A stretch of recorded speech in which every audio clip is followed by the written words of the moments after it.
Olá pessoal, aqui é o Ivan e sejam bem-vindos a mais uma Quinta das Questões, aquele vídeo em que semanalmente eu respondo as dúvidas de vocês. Para quem quer saber como me mandar dúvida, é só me seguir no Instagram e mandar uma pergunta na caixinha que é disponibilizada toda quarta-feira, com regularidade. Esse é o método para mandar a pergunta. Bom, vamos então começar com a pergunta da Naária Afins. Eu não sei se eu disse esse nome certo, mas ela quer saber quando o povo brasileiro vai parar de idolatrar político e qual a minha sugestão para a terceira via. Bom, vamos lá. Primeiro, o povo brasileiro vai parar de idolatrar político nunca. O povo sempre vai procurar um salvador da pátria, um mito, um pai dos pobres. Aí você já, imagina quais são as figuras que vão despontar nesse tipo de cenário. Nenhuma delas é muito agradável. São Lulas, Bolsonaros e outros picaretas. O que a gente pode fazer é conseguir formar uma elite que seja capaz de ir contra essa maré maldita. Isso é possível. Isso é o que a gente está tentando fazer, inclusive, com o movimento liberal, a academia do MBL, etc. E minha sugestão para a terceira via, ela quer saber? Olha, a terceira via ela tem que ser pautada numa agenda. Não pode ser simplesmente a pessoa com mais chance de ganhar. Simplesmente não vai dar certo. Precisamos de alguém que seja reformista, democrático e que rejeite com vigor os dois extremos perversos que nós temos atualmente. Então não dá para ser, por exemplo, um Ciro Gomes, que é contra o Lula e o Bolsonaro, mas segue a mesma lógica dos dois. Será que isso faz sentido para vocês? Espero que faça, porque é exatamente o que acontece. Um Ciro Gomes, ele segue a mesma lógica de Lula e Bolsonaro. Então, qual é o sentido de falar que o Ciro Gomes é a terceira via? Nenhum sentido. No máximo ele é um populista diferente. E agora vamos à pergunta do Gustavo Rocha. Ele quer saber se o Bolsonaro é de direita, é de direita mesmo, ou se ele caiu de paraquedas, sendo uma alternativa antipetista. É o que eu entendi da sua pergunta, Gustavo. Então, para começar, o Bolsonaro ele sempre foi criminoso, corporativista e chucro.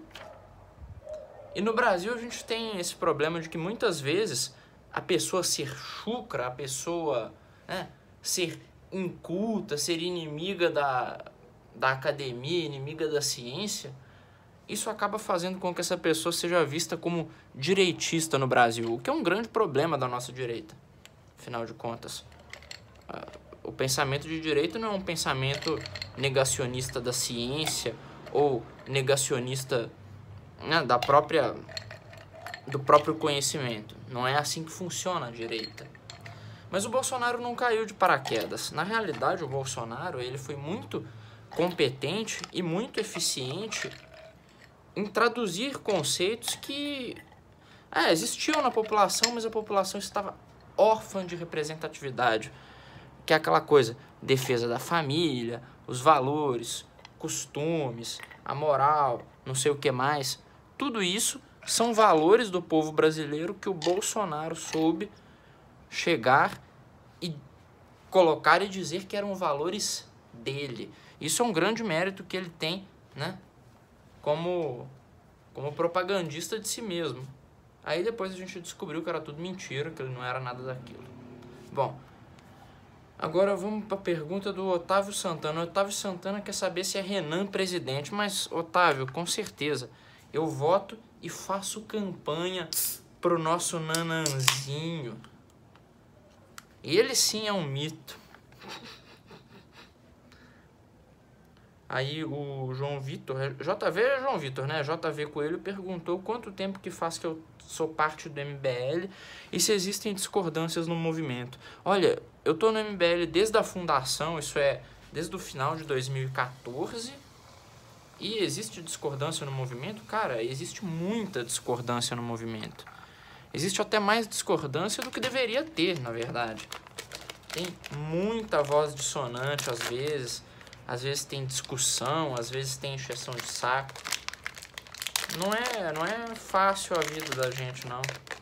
Não é tranquilo. Antes fosse um movimento hegemônico, igual os movimentos de esquerda, em que cada um fala, né? Cada um lá tem que seguir as ordens do chefe, né? Seguir, por exemplo, as ordens do Lula. Não, no MBL não tem essa facilidade toda, não. No MBL a coisa é um pouquinho mais complexa. Então, sim, tem discordância dentro do movimento. E eu tô nele desde o final de 2014. O outro Vitor aqui quer saber quando é o enterro do MBL. Cara, você vai ter que esperar um pouco para esse enterro, sabe por quê? Eu nunca tive uma equipe tão boa. Sério, a equipe que organizou a última manifestação aqui em BH, que trabalhou, que divulgou, melhor time do MBL que a gente já teve. Pessoal mais comprometido, pessoal mais caprichado. Então, velho, não vai ter enterro, vai ter só um aumento nas atividades. Você pode até esperar muita coisa boa vindo por aí.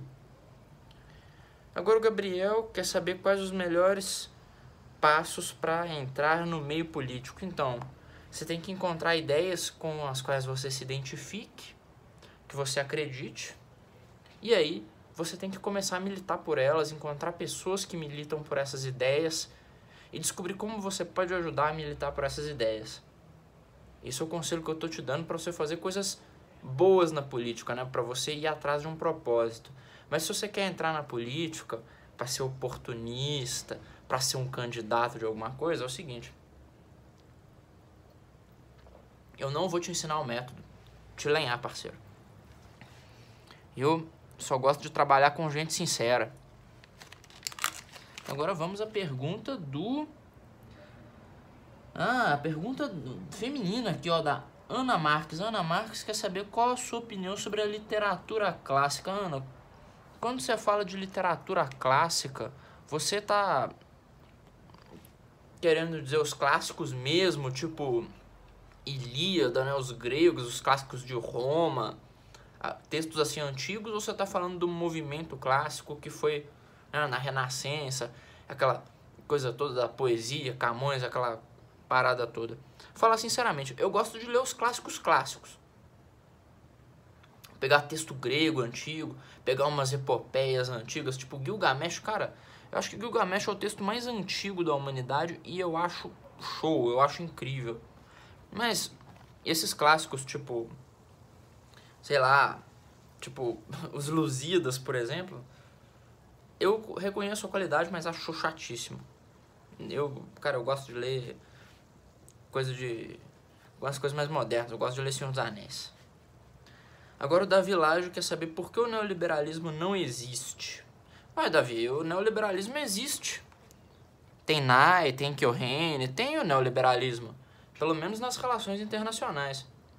Mas você tá falando do neoliberalismo econômico, né? Então, não existe por um motivo simples, cara.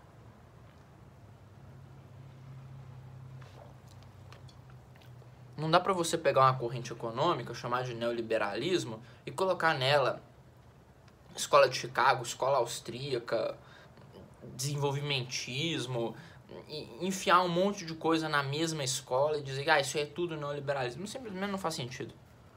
Sabe? Não tem uma escola neoliberal. Você quer dar um nome para as coisas? Pesquisa sobre elas e dá o nome certo. Você vai lá falar, sei lá, do governo do Pinochet. Aí você vê, olha só, tinha aqui resquícios das medidas econômicas da escola de Chicago. Então você fala, olha, aqui é a escola de Chicago. Fulano defende intervenção mínima do Estado na economia e que o Estado só deva ser responsável por cuidar de litígios e garantir a soberania do território. Então talvez você esteja falando de um cara da escola austríaca. Olha que interessante. Você tem nome para as coisas. Não precisa ser preguiçoso e vagabundo e chamar tudo de neoliberalismo. Neoliberalismo que eu conheço é de relações internacionais, interdependência complexa e essas merda. Agora o Diogo Augusto, né, aliás, é Diego Augusto, ele quer saber como aumentar o poder de compra dos brasileiros. Bom,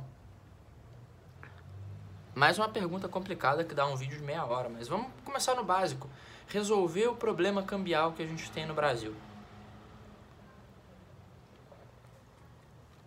Garantir que não vamos ter mais flutuações absurdas, que vai ser possível conseguir bens importados por preços justos para a nossa população. Isso é feito, é claro, através de uma política de juros que seja pautada na realidade e não na vontade, na sanha do governo de fazer desenvolvimento através do juro baixo.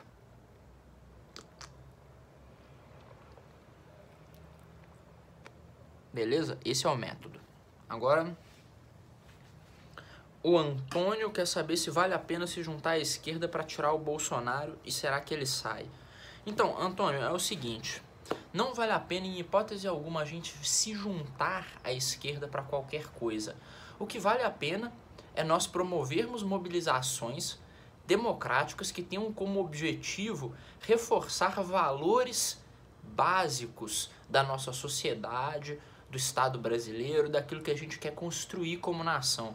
Ou seja, a gente criar mobilizações a favor da estabilidade institucional, da defesa da democracia, da eficiência, do cumprimento de promessas, né? Da credibilidade do país. Isso aí pode englobar pessoas do espectro político mais variado possível. Esquerda, direita, de centro. Afinal, não foi o liberalismo, né, o MBL, que inventou a tripartição dos poderes e a harmonia.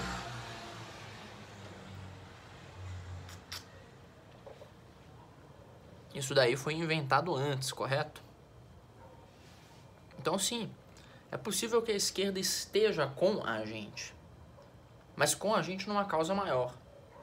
Nós nunca podemos permitir, por exemplo, que a esquerda resolva colocar suas pautas malucas em qualquer mobilização contra o governo Bolsonaro. Sabe, não vale mobilizar contra o Bolsonaro batendo palma pro Lula e pro Ciro Gomes. Teve gente com cartaz do Ciro Gomes no dia 12, querendo falar de Ciro presidente. A gente mandou sumir com os cartazes, falando, não, bandeira do PDT aí, cara, tudo bem, vamos ficar de boa, mas cartaz exaltando porcaria de Ciro Gomes, não, é pra tirar. Aí deu tudo certo. Ciro Gomes fez discurso na Paulista, fez um discurso bom, olha, sim, um discurso bom, porque ele não falou as merdas que ele costuma falar.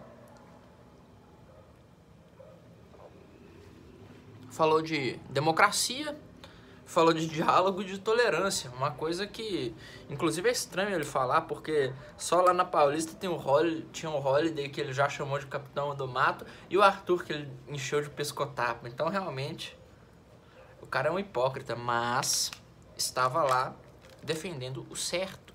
Então, sim, é possível que a esquerda participe do processo de maneira civilizada. E aí vem a segunda parte do que eu queria falar, Antônio, que é o seguinte: será que o Bolsonaro cai? Então, as coisas estão encaminhadas para ele cair. Existe todo o cenário propício para ele cair. Só falta uma mobilização robusta na rua. Mas não é essa a questão que eu quero falar. A questão é o seguinte: havendo ou não a possibilidade do Bolsonaro cair, é necessário que a gente trabalhe para isso.